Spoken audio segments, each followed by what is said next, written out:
I'm a little shiny right now, but I got some tea to tell you. I'm gonna spread some tea. Now it's about my friend, but nonetheless, I gotta let it be known. We grew up well back when he was younger. When he was a child, I'd say about 12 years old.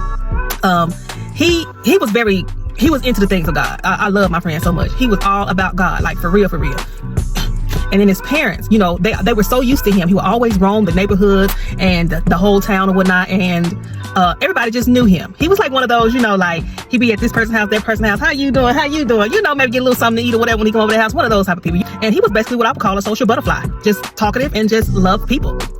And so every year his family, his parents, and some of his family would go to, I would call like a little cookout, a little get together. They go out of town and they have this big like festival type ordeal. It was a big to do, but he ended up getting in a little trouble. It was some stuff going on. And so when they was on their way back home after the festival, they didn't see him. He didn't come back with them, but they wasn't too alarmed because like I said, he was a social butterfly. Maybe perhaps they thought that he was with another family member or somebody because he was always on the move. But they got a little worried because now it's like 3 days. Like, where is our son at? Where he at? Because something ain't right. He would have been back by now. So they pretty much kind of like put like an Amber Alert out on him because, you know, we all need to find him. He missing now at this point. So about the third day, they found him in like sitting across like, I guess in some kind of synagogue of some sort. And he was talking to elders, the elite, like, you know, suffering like doctors, preachers and stuff like that. And he was just talking to them, inquiring about different things. They were spilling wisdom to him, and he was also giving wisdom to them. They were very amazed at how smart and how, you know, wise he was. His parents were like upset. They were pissed. Can I just say it like that? They were pissed for real because what are you, man? And you over here sitting down? And he was like, Mom, Dad, I don't mean no harm. Y'all already know. Basically, he was letting them know y'all know how I am. This is who I am about the things of I love God. You know, he liked wisdom. That's just who he was. He just didn't think nothing of it.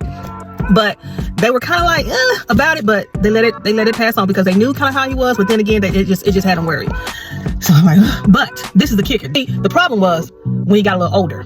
Okay, so as he got older, he still was about the things of God, still very passionate about it. He got real deep, more deep than ever. He did more like missionary work. He went from like city to city, town to town, cross country, pretty much, baby. He was on foot. He'd walk on foot to get to where he had to go. He was just so deep, baby. He ain't got nothing on him. I mean, he would touch people, they would be healed. People who were blind, they would start to see, because he was deep. You know, that's why he's so close to me like that. I love him. I mean, he's a good person. But then he had friends and things and people that were around him that were good to him.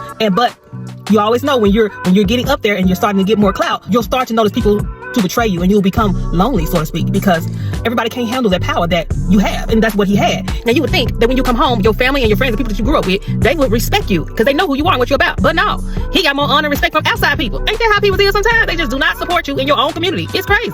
And some of his friends, he had a strong discernment spirit as well. Some of his friends that hung around him, that saw him do these miracles and these works and things to help people. That's all he did, was help people. He didn't do anything wrong to the people. He just was about God. Like, let him be about God, okay?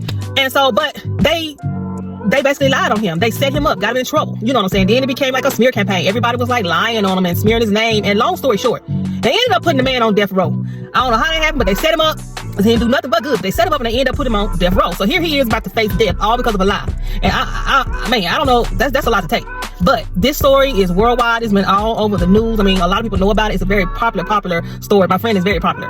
And if you want to know about it, if you want to read it, you can look it up in this article right here. Yeah, just go look it up, and basically you can read it for yourself to find out if I'm lying. I'm not lying about it. It ain't nothing brand new. And he's a friend of mine. And if you don't know about the story's about the man named Jesus. Yeah, he was all about that light. The man named Jesus. Yeah, and he is a friend of mine. And if you want to get to know him, he's still here. But I'm here to tell y'all, he did die. But at the end of the day, he rose again. He still got dominion. My friend, he rules the world, baby. And he is still living to this day. He's still here and he's interceding for me and you. And I come here to tell you all about it. So if you want that kind of love and you want the love for him, you just pray to him, ask him to forgive you for the things that you have done that you don't even know anything about. Ask him into your heart, and he's going to come and save you, and you will be saved. That was a long story. I'm sorry. But it is true. Now, I know you're thinking like, that's not in the Bible. I mean, you've heard of King James and the New James version. I mean, the NIV version, but this is the JJV version, the Jazzy Cheers version. I'm going to put it to you like I perceived it. So, but what I'm saying, I can back it up. Like I said, if you want to know about it, you just read it for yourself. That's all you do. And you can come back and tell me where I missed it, so we can fix this. But as far as I know, baby, he died and he rose. I got more stories to tell y'all. But in the meantime, go ahead on and follow, because I got some more stories to tell you. Go ahead on and hit the plus button and follow, because I have more stories to tell you. I have plenty more stories to tell you. It is burning in my soul, and I got to tell the world about it. And I love you with the love of Jesus. Jesus, lover of my soul. Jesus, I will never let you go. I love you. I need you. Though my world may fall, I'll never let you go.